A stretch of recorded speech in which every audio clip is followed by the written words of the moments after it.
പിതാവിൻ്റെയും പുത്രൻ്റെയും പരിശുദ്ധാത്മാവിൻ്റെയും നാമത്തിൽ ആമേൻ.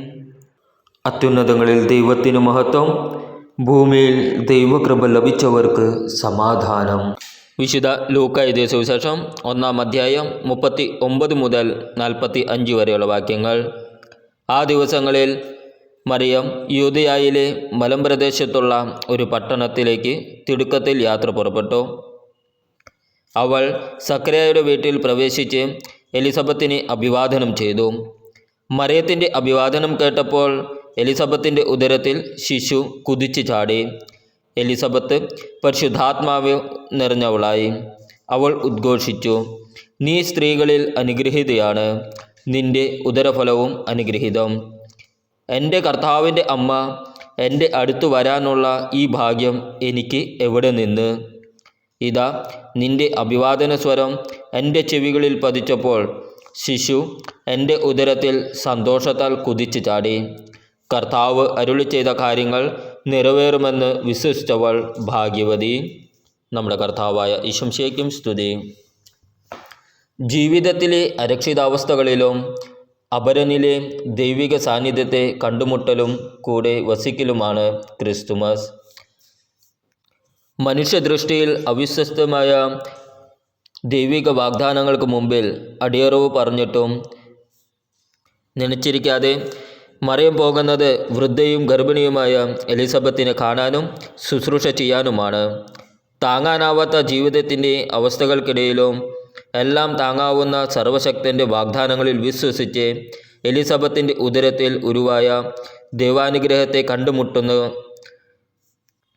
കണ്ടുമുട്ടുന്ന കൂടെ വസിക്കുന്ന പരിചരിക്കുന്ന പരിശുദ്ധ കന്യകാമറിയത്തിൻ്റെ നന്മ നിറഞ്ഞ ഹൃദയ വിചാരങ്ങൾ ഈ ക്രിസ്മസ് രാവുകളിൽ എൻ്റെ മനസ്സിനെ നൊമ്പരപ്പെടുത്തണം. എനിക്ക് താങ്ങാവുന്ന സങ്കടങ്ങൾ മാത്രമേ ദൈവം എനിക്ക് തരുകയുള്ളൂ എന്ന് വിശ്വസിച്ച് അപരൻ്റെ ആകുലതകൾക്കും ഉത്തരമാകാൻ എന്നെ അനുഗ്രഹിക്കണമേ. മറിയത്തിൻ്റെ അഭിവാദന സ്വരം കേട്ട് എലിസബത്തിൻ്റെ ഉദരത്തിൽ ശിശു സന്തോഷിച്ചതുപോലെ ഞാൻ വസിക്കുന്ന ഇടങ്ങളിലും ദൈവസാന്നിധ്യത്തിൻ്റെ അലയടികൾ നിറയ്ക്കാൻ ഈ ഉണ്ണീശോയെ എൻ്റെ ഉള്ളിലും വന്ന് പിറക്കണമേ. ആമേൻ.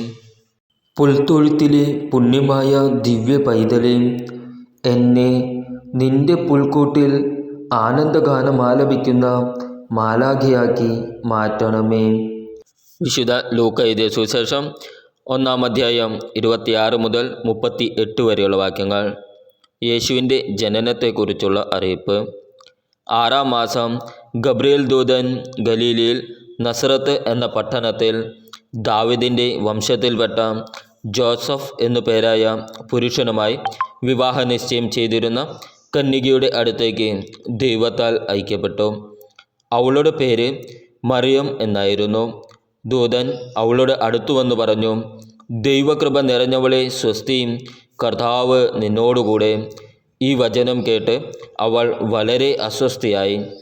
എന്താണ് ഈ അഭിവാദനത്തിൻ്റെ അർത്ഥം എന്ന് അവൾ ചിന്തിച്ചു. ദൂതൻ അവളോട് പറഞ്ഞു, മറിയമേ, നീ ഭയപ്പെടേണ്ട, ദൈവസന്നിധിയിൽ നീ കൃപ കണ്ടെത്തിയിരിക്കുന്നു. നീ ഗർഭം ധരിച്ച് ഒരു പുത്രനെ പ്രസവിക്കും. നീ അവന് യേശു എന്ന് പേരിടണം. അവൻ വലിയവനായിരിക്കും, അത്യുന്നതൻ്റെ പുത്രൻ എന്നു വിളിക്കപ്പെടും.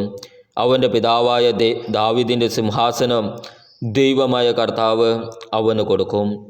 യാക്കോബിൻ്റെ ഭവനത്തിന്മേൽ അവൻ എന്നേക്കും ഭരണം നടത്തും.